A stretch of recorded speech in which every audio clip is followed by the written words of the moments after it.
Peuple congolais, bonjour, bonsoir, ça dépend, il y a Esika, Bino Bozali, Mboka Ozali.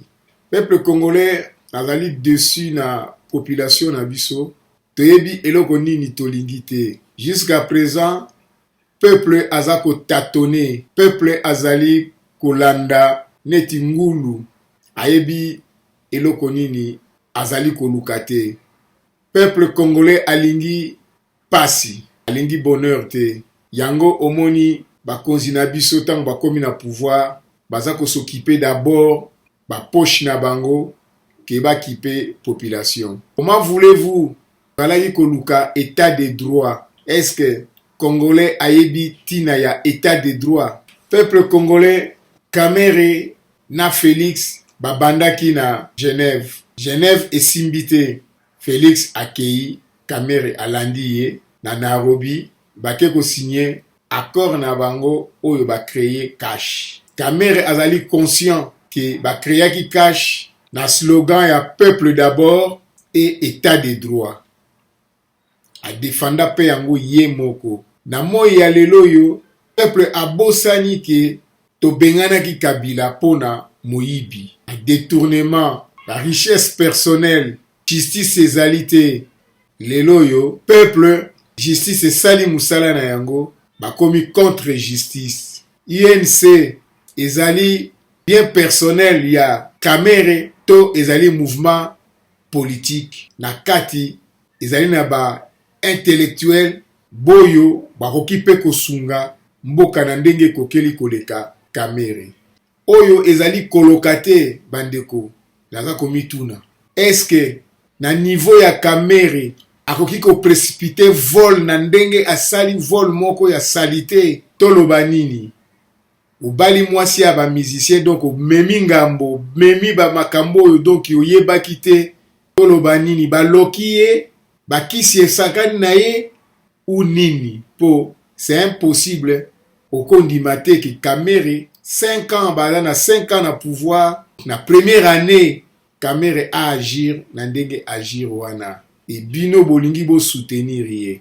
Peuple congolais, soki to évoluer te, to sala eloko moko te. Ba grand maître, ba avocat oyo du dernier ba avocat oyo ba kiko pesa biso ba lumière, ba bungisi mayele na bango, ba komi ba bolole pona ko supporter moto oyo yo moko yebi, même ba avocat ya Kamere bazali ko assister tant Kamere azo samba kuna epa ya magistrat instructeur. Bazali conscient que mutuna biso ayibi mbongo. Ba yebi yango, baza ba avocat ba batu ya loi, batu ya droit. Boyo bazali kuna te mi ba yebi ba compte rendu peuple congolais. Na sali ba recherche, lingi na comprendre arrestation ya Kamere.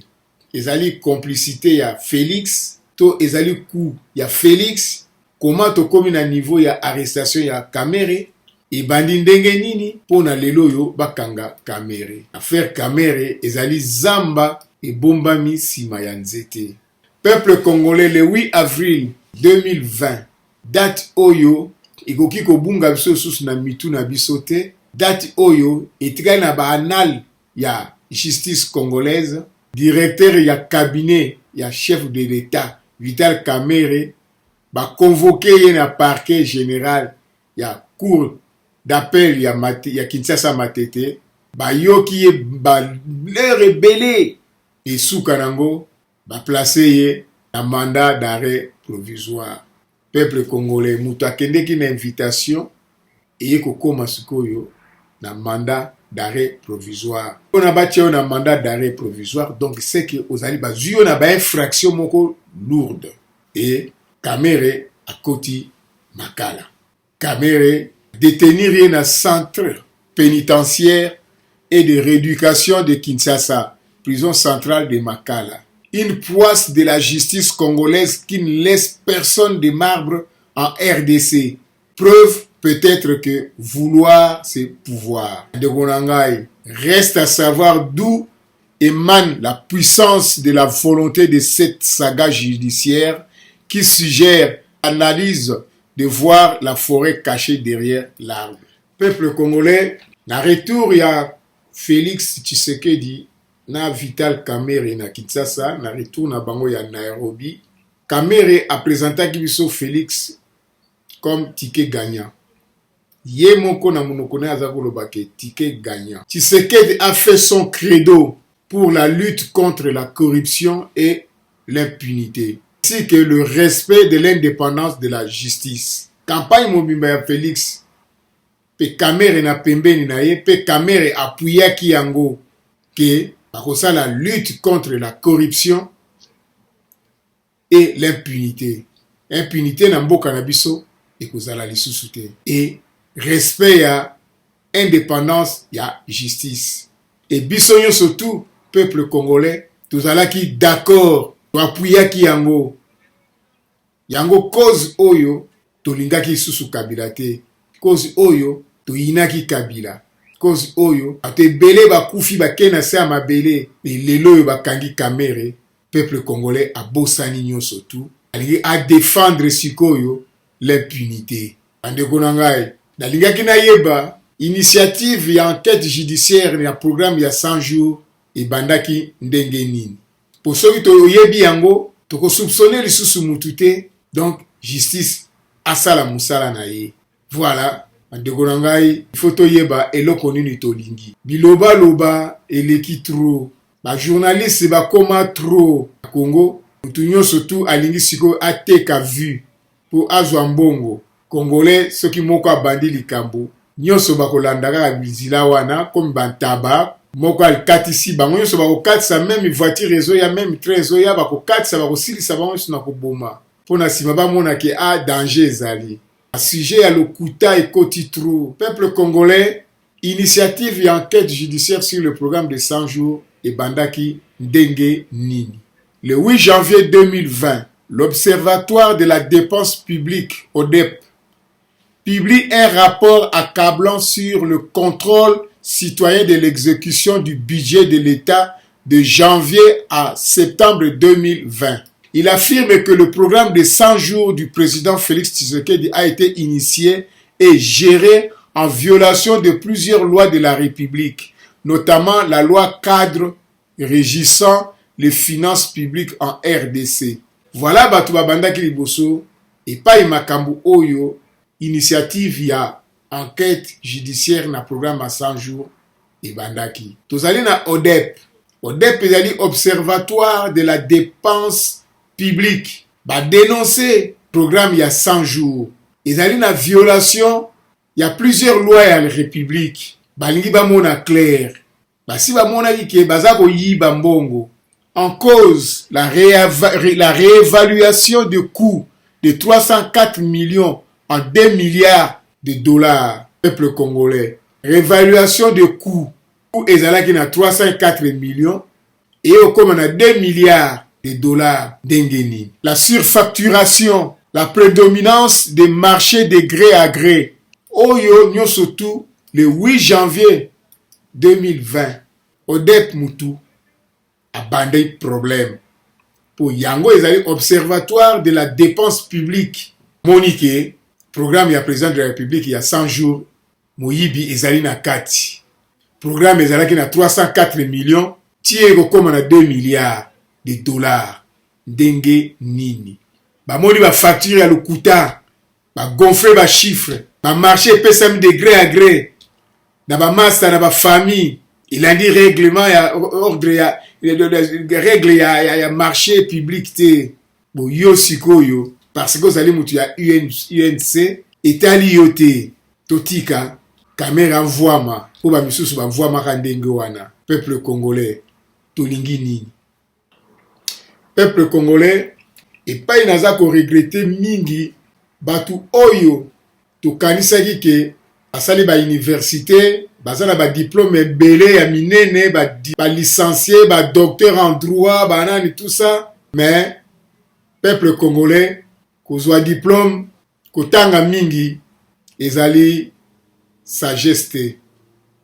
Pour sagesse ezana classe te école moko te ezala ke azwi diplôme ya sagesse. Sagesse okobota manango.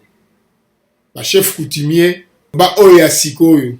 Mais ba chef coutumier oyo ya kala batanga te mais badirija village ndenge kokaki kimia ezalaka na kati ya village okoloba ke Kamere aki ko agir te ako décider te sans que Félix a yeba mais ce totali rapport oyo confiance oyo ezali entre Félix na Kamere aki ko agir ayebi kaka ke Félix akomonaka ke aza ko agir na ndenge moko ya accord na bango peuple d'abord, lutte contre la corruption, l'indépendance de la justice, donc d'où état de droit. Pire, le 24 janvier 2020, au premier anniversaire de l'alternance politique en RDC, Félix Tshisekedi ne cache pas sa satisfaction du niveau d'exécution de son programme. Donc, à Monika, balabala lokola babokasa, balabala eza komona quand même clair, na kati ya Kinshasa, tanga moni ndenge salami, amoni ke oui musala ezokende ndenge eglobami ndenge ekoki alors que ezali trompe-yeux. Peuple congolais, Félix azalaki koleka lelo aza na mboko boye aza epai boye donc Kamere comme bango de mutu bakomaki na pouvoir politique na bango bamenaki na corps na bango Kamere azalaki komimona neti azali vice-président.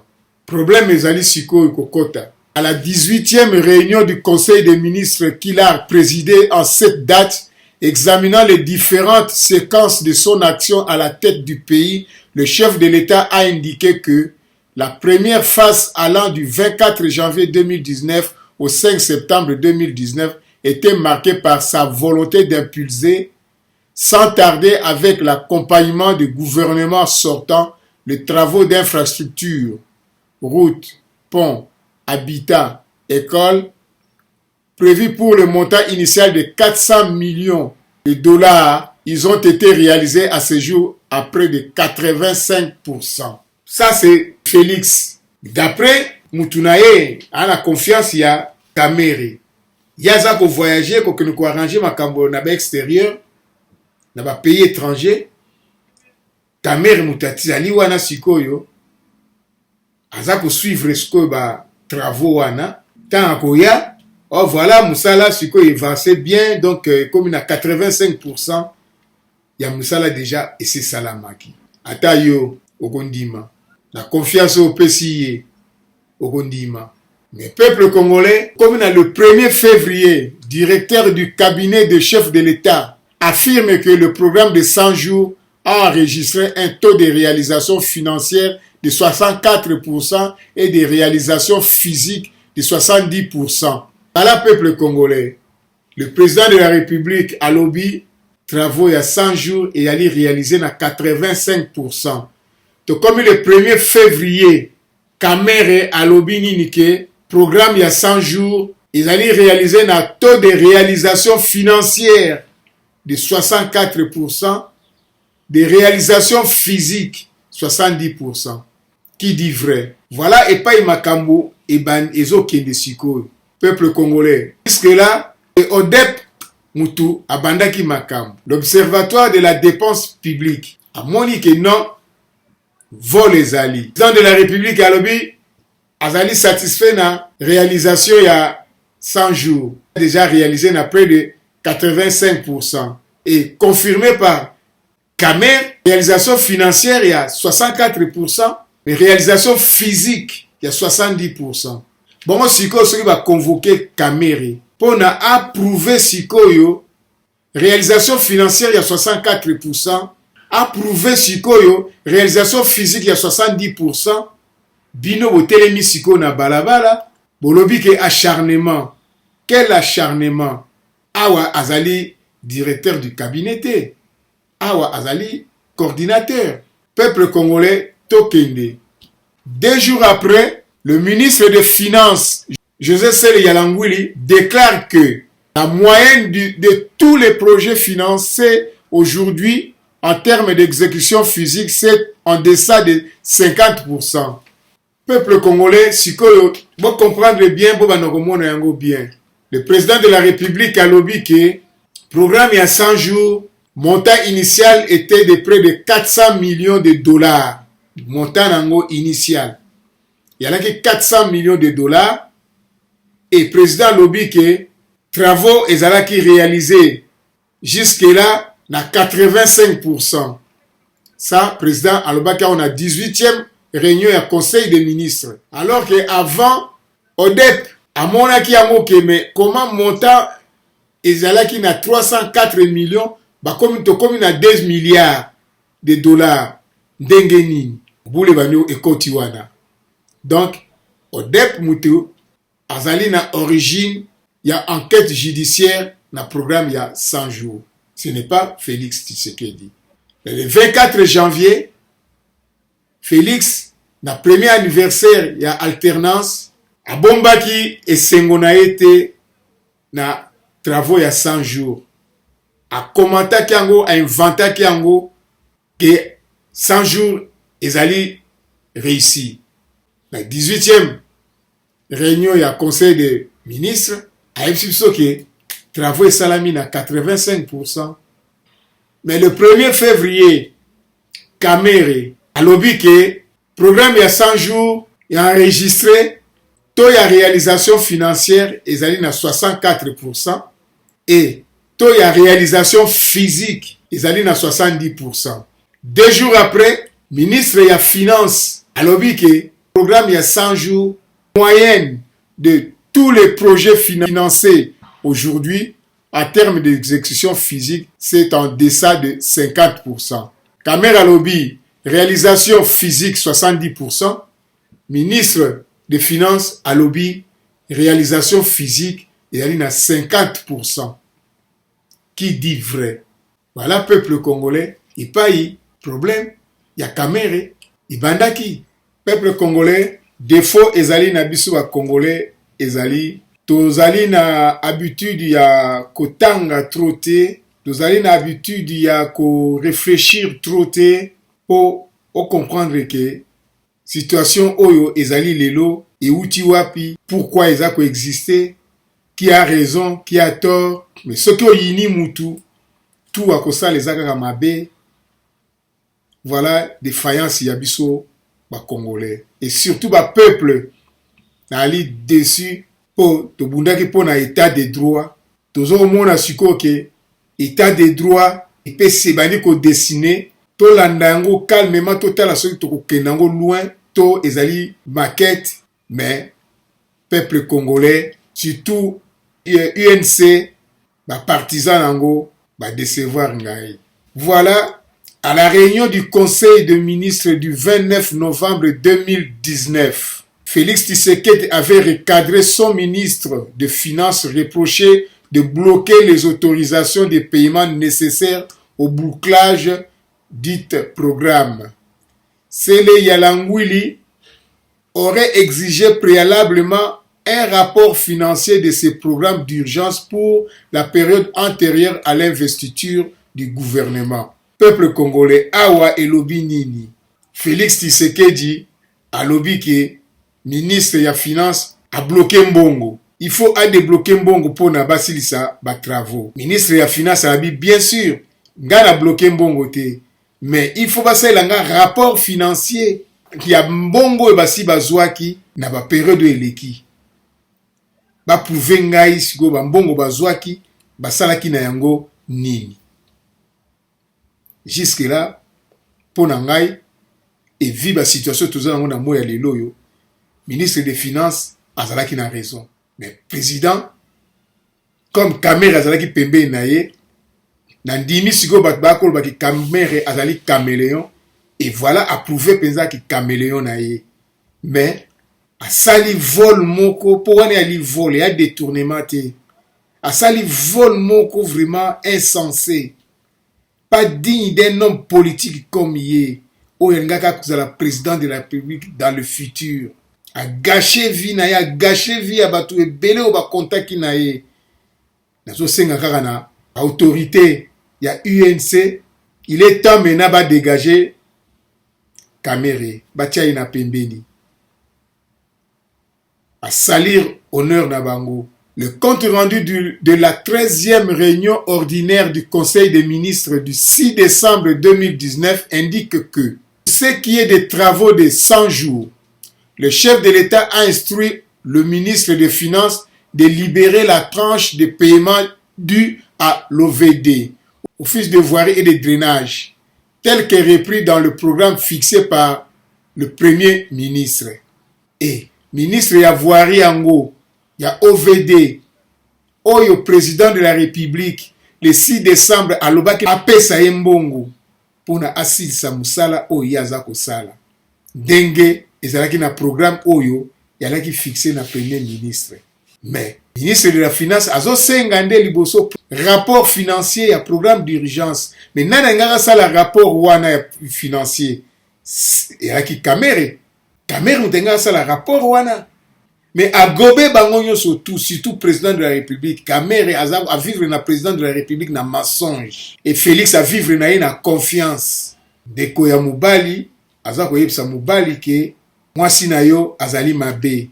Mobali par amour ya mwasi na ye azomona kaka kete ndeko azokosela mwasi nanga makambo. Ok, ndeko azoloba ne makambo solo. Mokolo sikoyo aye komona vérité azwi AVC. C'est ça. Exemple ya Félix. Et lelo yo PDG ya OVD bazana Kamere sikoyo na makala. Mututu avivaki na 100 jours, avivaki na muyibi. Mututu avivaki na 100 jours ayibaki. Mais c'est quoi ça? Et bino bato ya INC vous a quoi appuyer yango. Suite à des soupçons persistants sur la gestion du fonds affecté à la mise en œuvre de son programme d'urgence de 100 jours et face aux pressions de caciques de l'UDPS, Félix Tshisekedi opte pour un audit sans évoquer, du moins publiquement, une action judiciaire. Voilà, peuple congolais, tellement bas soupçon et l'équipe trop. Donc, comprendre le pays moko président moni pays moko ke ba travail ngo eza ko vancete finalement a décidé siko que non ba sala audit ya programme ya 100 jours. Ya lobaki audit, alobaki te que action judiciaire. Mais audit là, ce va ça audit, le responsable, le coupable, il faut pas passer dans la justice. Là-bas, ce que vous allez comprendre l'histoire, pourquoi Kamere a commis la justice. En résumé, c'est l'Observatoire de la dépense publique OD, Yangone Mute publiaki un rapport accablant sur le contrôle citoyen de l'exécution du budget de l'État de janvier à septembre 2020.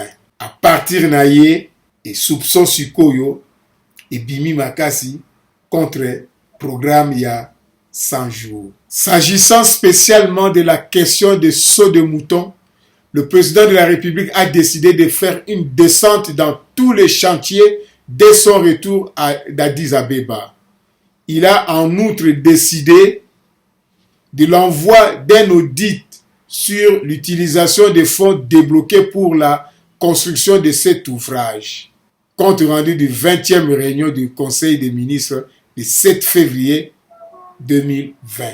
Voilà, peuple congolais, sikoyo to progresser. On a fait comprendre malin mais pour mon ok.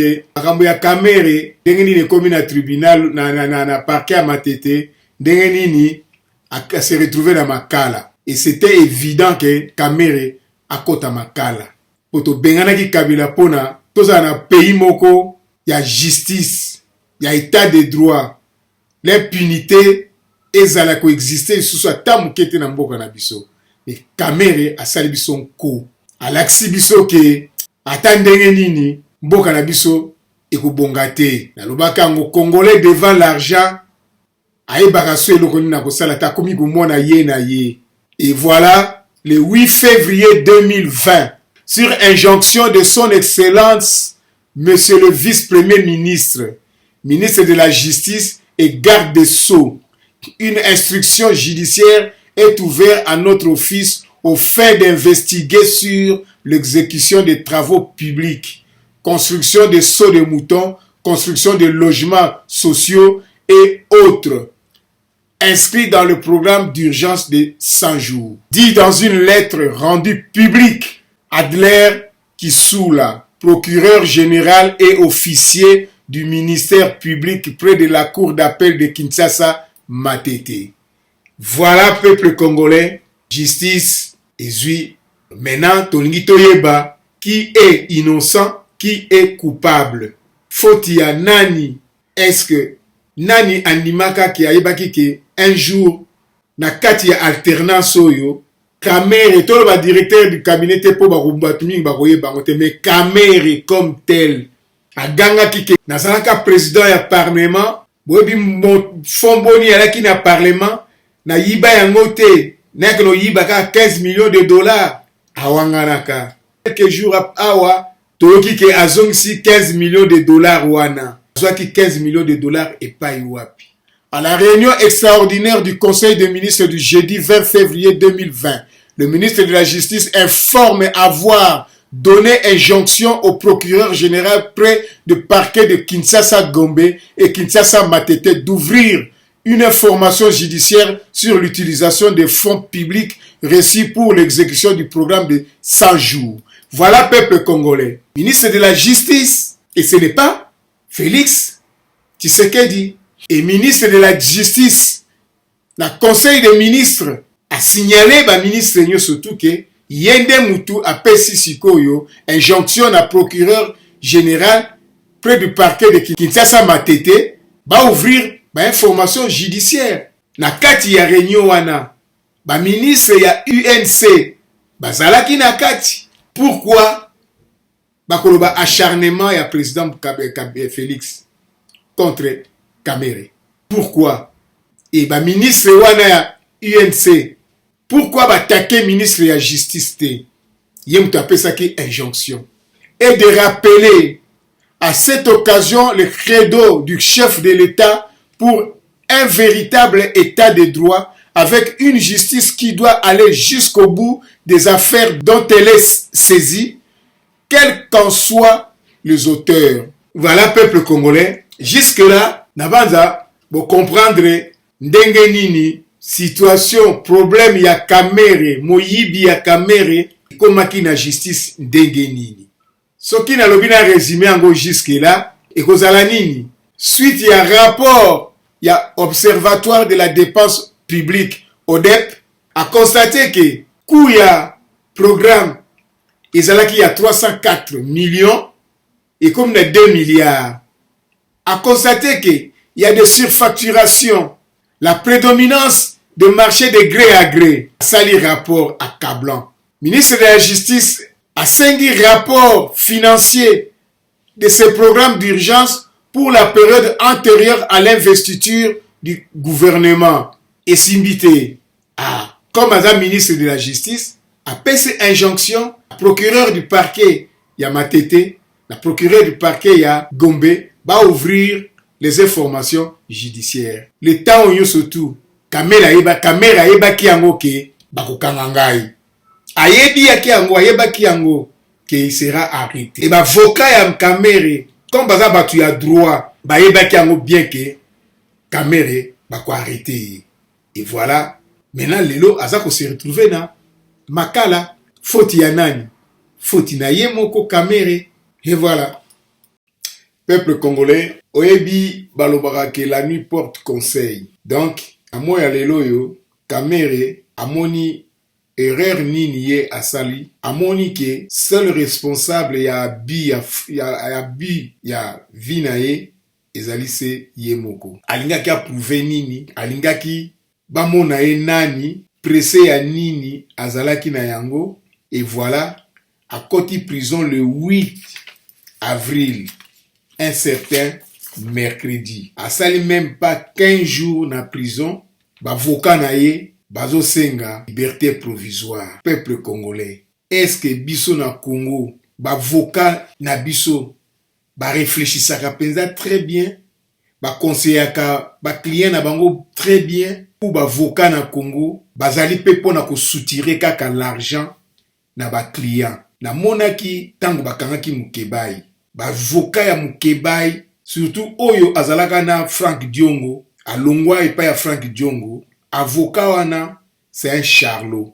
Akoke na tribunal, tant akobima, devant ba micro, akoloba n'importe quoi, alors qu'ayebi te ke mutu na ye basimbi ye na justice aza kodindisa ye. Ntango yo ozocritique bajuge bakosala nini? Bakoaplike mpenza sikoyo loi pas de clémence. Kamere bavoka na ye bademande liberté provisoire. Bongo boye bakotaki liboso na ye bazali kuna, yo koti mercredi, jeudi, vendredi o demande liberté provisoire pour batika yo samedi. Yo nani? Alors que yo nde mutu ozali na centre ya affaire peuple congolais, Kamere azali kuna pour longtemps. Dossier Kamere, ce qui s'est passé ce samedi 11 avril devant le tribunal de paix de Kinshasa Matete. Réunis en chambre de conseil ce samedi 11 avril au tribunal de paix de Kinshasa Matete pour examiner la demande de liberté provisoire introduite par Vital Kamerhe, le juge, après avoir entendu le réquisitoire du parquet et les arguments avancés par le prévenu Vital Kamerhe, assisté de ses avocats, ont décidé sur la base de leur conviction de maintenir le directeur du cabinet de Fachi en détention et ordonne au greffier de le lui signifier. Juge rejeter demande naïe. Il y a liberté provisoire. Rejeter en gros pourquoi, peuple congolais? En effet, le 8 avril, au soir de sa détention provisoire à la prison de Makala, les avocats de Vital Kamerhe avaient déjà fait savoir qu'ils introduiraient une demande de liberté provisoire dans les heures qui suivaient. Chose faite, mais que le juge de la composition ont déclaré recevable, mais non fondé. Baboyi. Là, à partir du moment où Kamerhe a senti siko que naza na lubwa ko siko. À partir du moment où Kamerhe a moni yango pinza que na baby si na ngai moko. C'est ya nini? Est-ce que ce que totali bien esprit nini et côté là qui mwana mobali oyo a baby sa vie na ye boye. Nazo regretter yango trop. Nazo comprendre te, nazo lingana comprendre mutu azalaki na posa ya mokonzi. A mené campagne na Félix pour bazwa mokonzi. Bazwi mokonzi kaka une année asali mariage ya na Amida. Kaka na kati ya une année azolatisa Amida chaîne, alobi ke chaîne oyo eleki ba voiture mususu na prix. Kaka na une année a offert 30 vaches na mwana ya James Kabarebe. Peuple congolais, comment un intellectuel comme Kamerhe aza kosala babu mais azotika ba trace. Eza koloka te tikonde na prison ako comprendre yango akoyeba ye moko ke mabe uti epaiwa. D'entrée de jeu, c'est l'avocat général pour le compte du parquet qui a pris la parole pour situer le tribunal et démontrer à la composition les charges qui pèsent sur le prévenu et le danger que suscite la mise en liberté provisoire de M. Kamerhe. Peuple congolais, la tribunal, la chambre de conseil, pour demander liberté de provisoire, magistrat, les avocats généraux pour le compte de parquet, donc avocat général pour le compte de parquet, l'accès na tribunal, toki otikaye, mais danger ezali, ce qui te libéré. Prouver danger wana na tribunal, il présente sur le prévenu et le danger que suscite la mise en liberté provisoire de M. Kamerhe, alors que les enquêtes sont toujours en cours. À ces propos, l'avocat général Sylvain Kaluila a allégué qu'il reproche à l'inculpé le fait d'avoir à Kinshasa, a commis inculpé en tant que directeur du cabinet du chef de l'État et superviseur des travaux de programme d'urgence de 100 jours, détourner des fonds de l'État en passant par le mécanisme d'attribution des marchés publics de gré à gré à des entreprises fictives. Entreprises où elles ont existé, où elles ont en règle été, telles que Sambo, qui avait reçu en liquide la somme de 47 millions de dollars par Roy Bank, laquelle somme a disparu du circuit bancaire sans être affectée à la construction de de 300 maisons préfabriquées. Peuple congolais, Kamere a payé société Sambo 47 millions de dollars pour na batonga bandako ya préfabriqué et monani nzele l'équité. Ye moko pe azokoka ko expliquer yango te bouche bée. Mais aussi à l'entreprise Trade Plus qui a reçu 6 millions de dollars pour la fourniture de médicaments alors que cette dernière n'est pas du domaine pharmaceutique. Mais quelle erreur des entreprises fictives. Il y a Liboso Sambo 47 millions de dollars pour la construction de la maison préfabriquée. Après, à écouper ça, Trade Plus 10 millions de dollars pour les produits pharmaceutiques alors que société wana ils ont un domaine pharmaceutique te bazimbongo bino batusigo ya UNC beaucoup expliquer biso nini colère na bino wana par rapport ya Oyo deux sociétés Sambo ou Trade Plus n'est pas du domaine pharmaceutique mais tient plutôt une quincaillerie. Comment on peut expliquer biso société ya quincaillerie yo pesi bango mbongo pour na produits pharmaceutiques avec comme incidence que la majeure partie des médicaments par elle fournis ont été déclarés périmés, donc impropres à la consommation sans omettre tant d'autres griefs dont les enquêtes sont en cours. Peuple congolais, la demande il y a liberté provisoire, il y a Kamere, avocat général, il y a parquet, a signifié qu'il n'a pas juge, ba charge lourde oyo za ko peser na Kamere.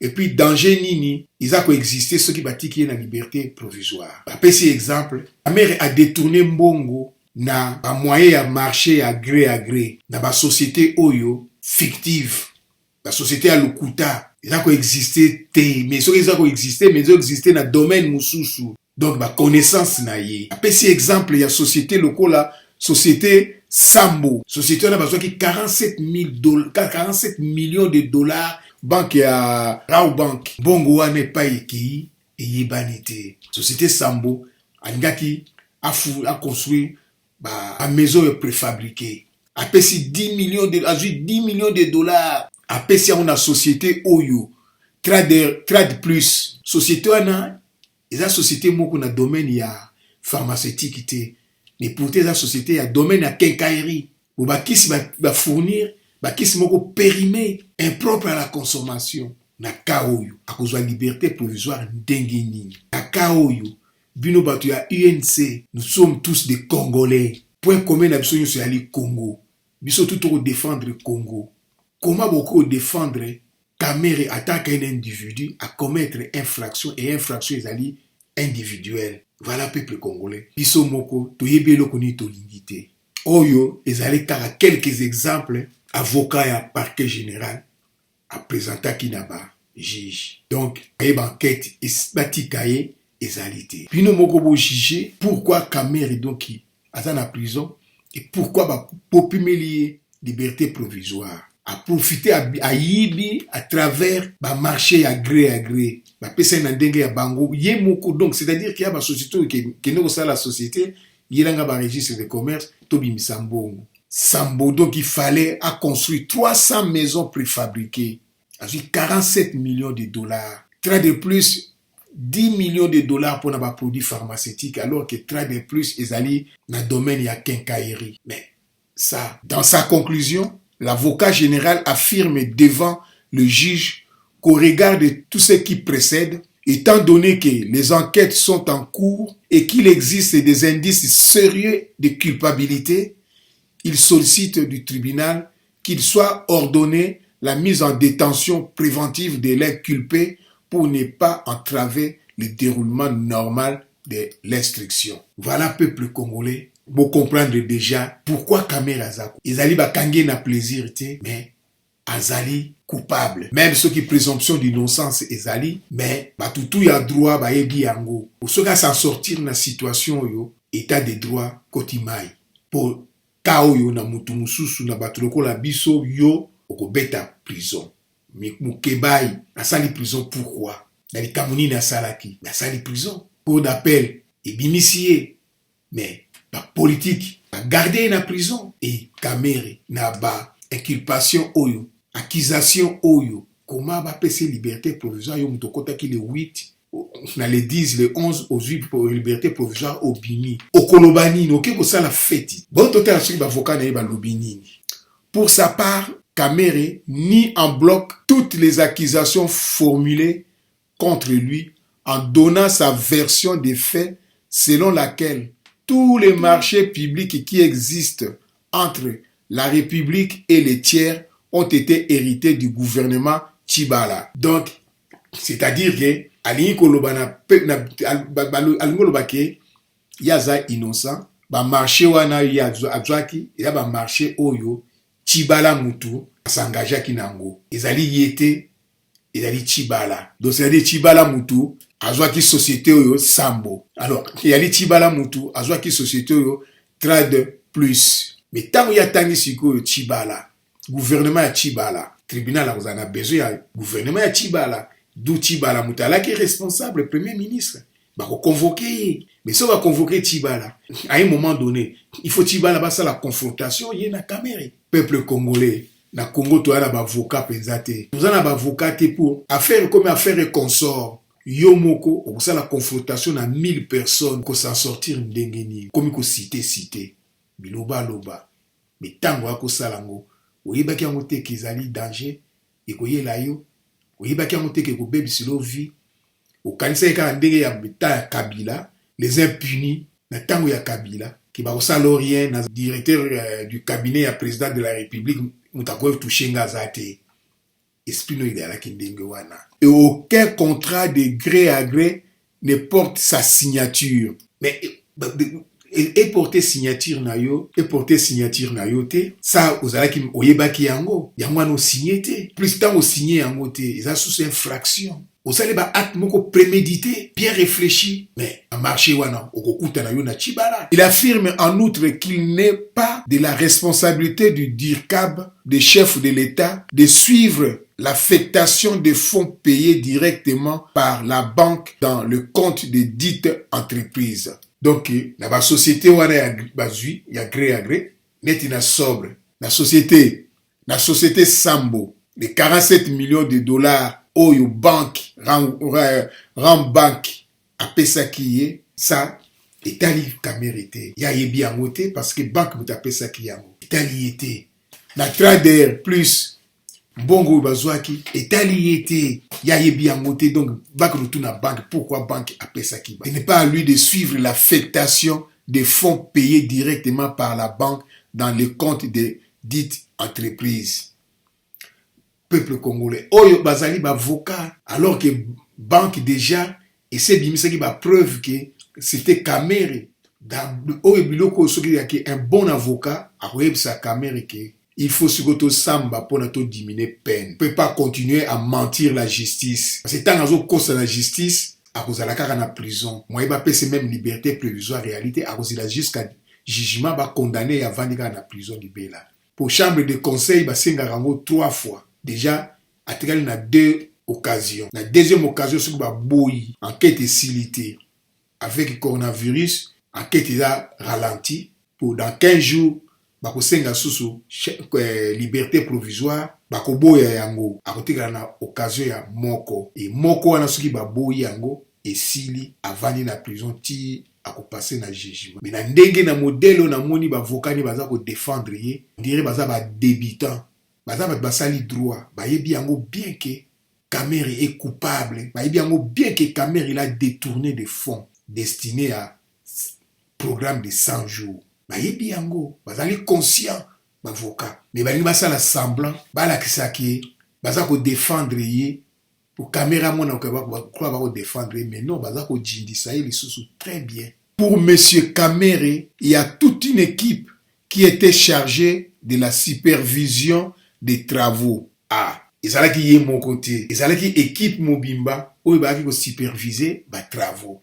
Parmi lesquels il y a des ministres en fonction à l'instar de Thomas Louaka, Willy Ngopos et le gouverneur de la Banque centrale.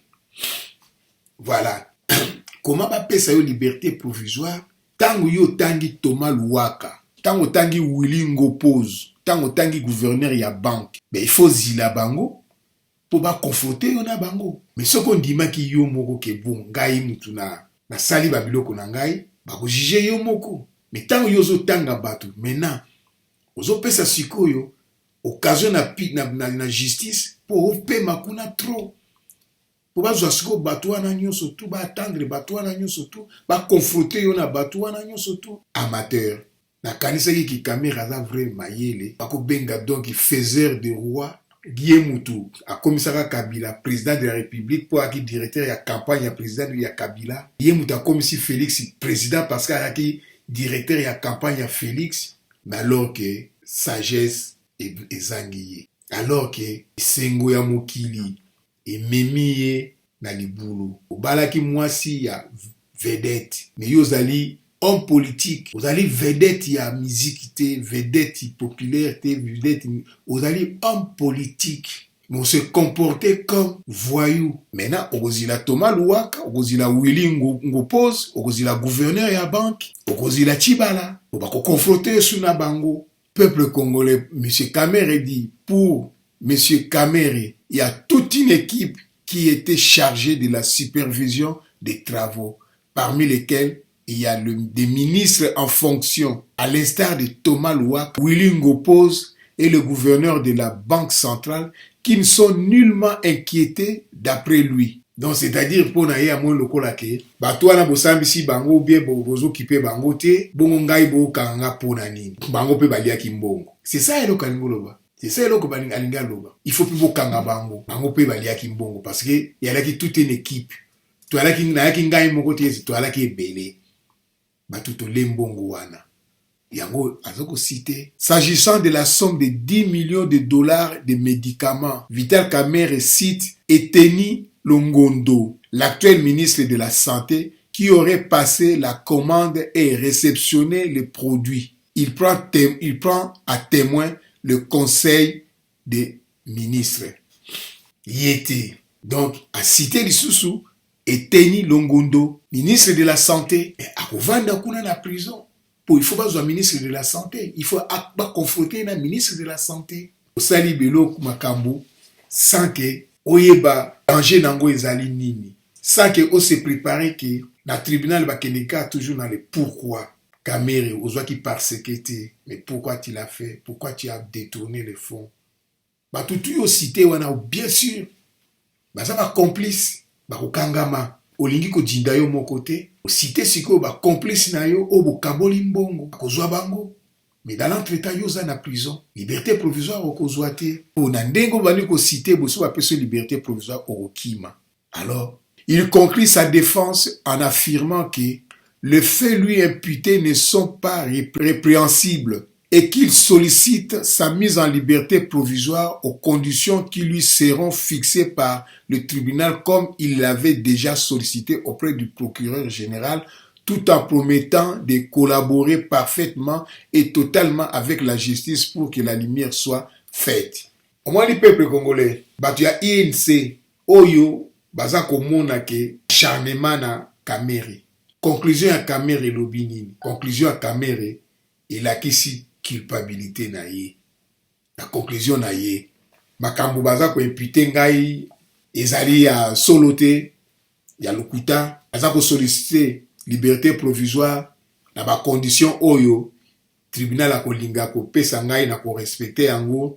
C'est-à-dire que bamisu ba futaki ba 35 millions de dollars pour ba pesa bango la liberté provisoire. Comme il y a za mbongo na ye, ba yebise ba condition nini ba pesa ye pour avoir la liberté provisoire na ye. Donc, ce qu'on a 100 millions de dollars pour avoir la liberté provisoire na ye, bah, on a 100 millions de dollars. Il y a un monde qui a azili wana.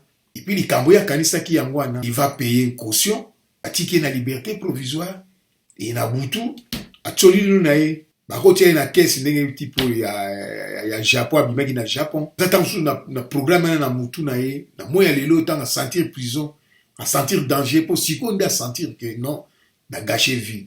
Na buto azola la te azosa ba plan ndenge na ndenge. Ako collaborer na justice ndenge nini. Collaborer na justice wana peuple congolais. Yango ya sali déjà. Asali quoi ko collaborer. Yango ya sali anisi ke tanga lobi ke a marché à gré zangaite.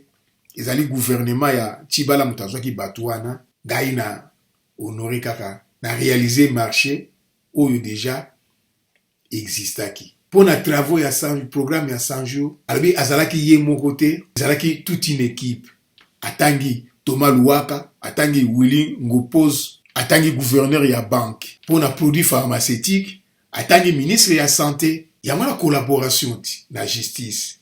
Et après, de ces faits, les juges ont quand même décidé de maintenir Vital Kamerhe en prison. Et certains opérateurs scientifiques n'ont pas hésité d'affirmer que la défense de Vital Kamerhe n'a pas été à la hauteur des faits lui reprochés. Car, disent-ils, sa confrontation du 8 avril avec le procureur a laissé un certain nombre de questions sans réponse et c'est là que le parquet s'engouffre pour l'avoir. Le 8 avril, la question mingi, posaki Kamerhe, azalaki coincé, silence. Alors, on a besoin qu'il faut à répondre à question il y a na silence. Voilà peuple congolais. La sali vidéo yo, on a fait comprendre bandeko na ngai ke toza koluka état de droit, il faut état de droit na ye bango ke yo pe okozala frapper na état de droit. Alors si vous allez frapper na état de droit, il faut accepter, il faut avouer état moyen. Voilà eloko zangi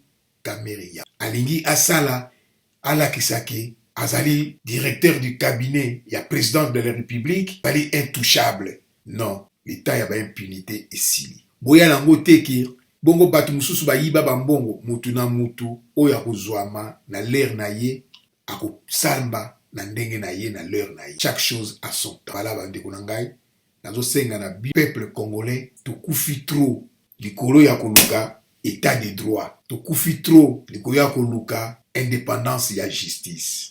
To soutenir justice na biso, to kenango musika, après Kamerhe, to remonter sikoyo, bakimbuta batiki, ba ville de Kinshasa poubelle, to take sikoyo, 20 ans en arrière, pour na to récupérer ba mbongo nyoso tout oyo batu. Ba yibaki, to saisir ba bien immobilier nyoso tout oyo, ba construisa, ba tonga, et qu'il n'a pas vente aux enchères, to renflouer caisse de l'État, ingéta.